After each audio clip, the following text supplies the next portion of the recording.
মাত্র 30 টাকায় পাচ্ছেন এক প্লেট ভাত, তার সাথে মাছ ভাজা, আলু ভর্তা আর ডাউল। Just funny. আমি তো এটা হচ্ছে আমার খাবার, দুপুরের খাবার। আর তোমাদের সাথে শেয়ার করছি আমি কি কি খেলাম, কি কি রান্না করলাম। এই যে আজকের খুব সিম্পল খাবার, বাট অনেক মজাদার।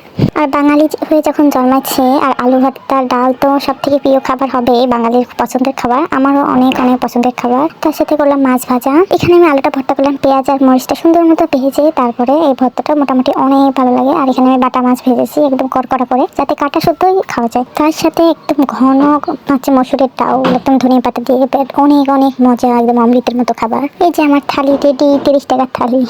প্রথমে আলুটা মেখে খাবো, তারপরে মাছ ভাজাটা দিয়ে একটু খাবো, সবার শেষে ডাল আর ভাত মেখে খাবো। তার সাথে একটু আলু ভর্তা মেখে, এই যে ডালটা আমি ঢেলে নিচ্ছি ভাতে, তারপরে এর সাথে একটু আলু ভর্তা মেখে, এর যে কি কম্বিনেশন, যে খায় সেই বোঝে। ভাই রে ভাই, একদম অমৃত অমৃত। যাই হোক, আমি খাই আর আপনারা দেখেন। ভিডিওটা ভালো হলে লাইক, কমেন্ট এবং শেয়ার করতে ভুলবেন না।